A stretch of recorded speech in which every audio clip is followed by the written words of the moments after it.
আমাদের ঘরে 4টা লোক এসেছিলেন। আচ্ছা, মানে 4টা লোক এসেছিল, বাহ। তারপর? তারা এসে বললেন আমরা পুলিশের লোক, আমাদেরকে আধার কার্ড দেখান। তো পুলিশের লোক যদি বাড়িতে আসে, যদি আপনার মনে হয় যে হ্যাঁ পুলিশের লোক, আধার কার্ড তো অবশ্যই দেখাতে হবে, এবং সেই আধার কার্ড যদি বৈধ হয়, মানে কোনো দালালকে ধরে, শাসক দলের কাউকে ধরে যদি আপনি বানিয়ে নেন, সেটা হলে তো হবে না। তো ভ্যালিড আধার কার্ড আপনাকে দেখাতে হবে। আমি আধার কার্ড বের করে দিতে দিতেই ওনারা বললেন আপনার হাজবেন্ড কোথায়। আচ্ছা আচ্ছা, মানে আধার কার্ড দিতে দিতে আবার জিজ্ঞেস করছে আপনার হাজব্যান্ড কোথায়। আচ্ছা, কোন দিকে নাটকটা যাচ্ছে একটু দেখি। আমি বললাম আমার হাজবেন্ড কাজে গেছে, ও এখন বাড়িতে নাই।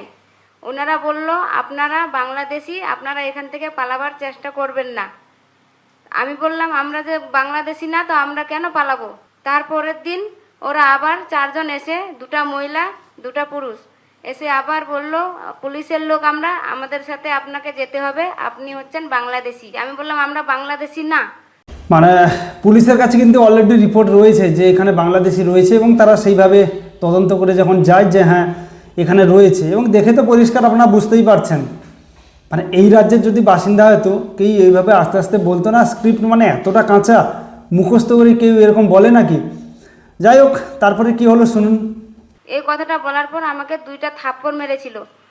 হায় হায় হায়, কী করলো এটা? দিদিকে থাপ্পড় মেরে দিয়েছে, তাও আবার দিল্লি পুলিশ। এটার তো প্রতিবাদ হওয়া উচিত। যদিও সাইডে 2জন বসে রয়েছে, ফিরাদ হাকিম আর কুণাল ঘোষ, তারা হয়তো প্রতিবাদ করবে দিদিকে থাপ্পড় মারা হয়েছে। কেননা এনার গালে থাপ্পড় মারা মানে তো তৃণমূলের গালে থাপ্পড় মারা, কেননা এরাই হচ্ছে তৃণমূলের ভোট ব্যাংক। তারপর কি হলো দেখি। মারার পর বলল যখন তুমি স্বামীকে ডাকতে পারবে না, তো তুমি জয় শ্রীরাম বলো, তারপর তোমাকে ছাড়া হবে। আমি বললাম আমি মুসলমান, আমি কিভাবে জয়।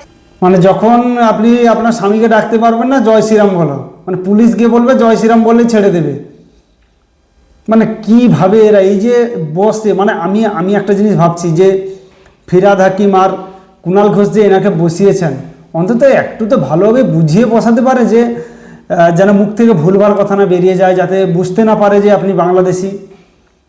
বলছে জয় শ্রীরাম বললে ছেড়ে দেওয়া হবে স্বামীকে না ডাকলে। আরে স্বামী সকালে কাজে গেছে, সন্ধেবেলা আসবে। কেননা আপনারা তো মালদায় বাড়ি বললেন, মালদায় বাড়ি গেছে দিল্লিতে কাজে, তো সেখানে যদি সকালে কাজে যায় অবশ্যই সন্ধেবেলা আসবে। তো সেখানে জয় শ্রীরাম বলে আপনার লাভটা কী হবে? বা পুলিশ কেন আপনাকে বলবে যে জয় শ্রীরাম বলতে? তারপরে কি হলো দেখি। জয় শ্রীরাম বলবো। এই কথাটা বলার পর আমার পেটে একটা লাথি মেরেছিল। মারার পর আমার ছেলেটাকে ওরা কেড়ে নেওয়ার চেষ্টা করছিল। হায় হায় হায়, এগুলো কি হচ্ছে? এগুলো মানে নারী সুরক্ষা যেখানে বাংলা হচ্ছে লাস্টে, একদম শেষে, তো সেখানে বাংলা নারীকে এইভাবে দিল্লিতে গিয়ে হেনস্থান না, এটা একদমই ঠিক নয়। আর পেটে লাথি, প্রথমে বললো গালে 2টো চড় মেরেছিল, আবার বলছে পেটে লাথি মেরেছে। বিষয়টা খুব খারাপের দিকে যাচ্ছে। আমি এই শাসক দলের যারা, যদি কেউ এই ভিডিওটা দেখে থাকেন, আপনারা অবশ্যই এর প্রতিবাদ করুন। তার কারণ এইভাবে তো করাটা উচিত নয়। বাংলাদেশিতে ঘাড় ধরে আপনারা লাথি মেরে দূর করে দিন, ঠিক আছে, কিন্তু এইভাবে দিল্লিতে গিয়ে মারাটা এটা খুব খারাপ জিনিস।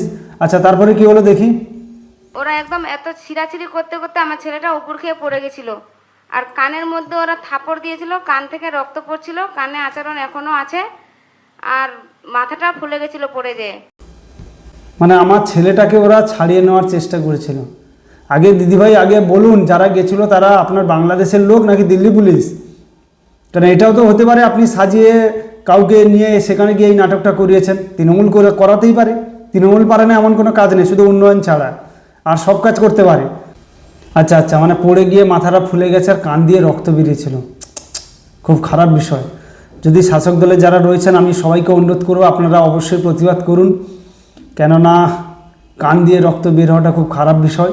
আর নারী সুরক্ষার বিষয়তে আপনারা অনেকটা এগিয়ে আছেন, আশা করি প্রতিবাদ করবেন এবং সুরাহা নিশ্চয়ই কিছু একটা হবে। সবাই ভালো থাকবেন, সুস্থ থাকবেন।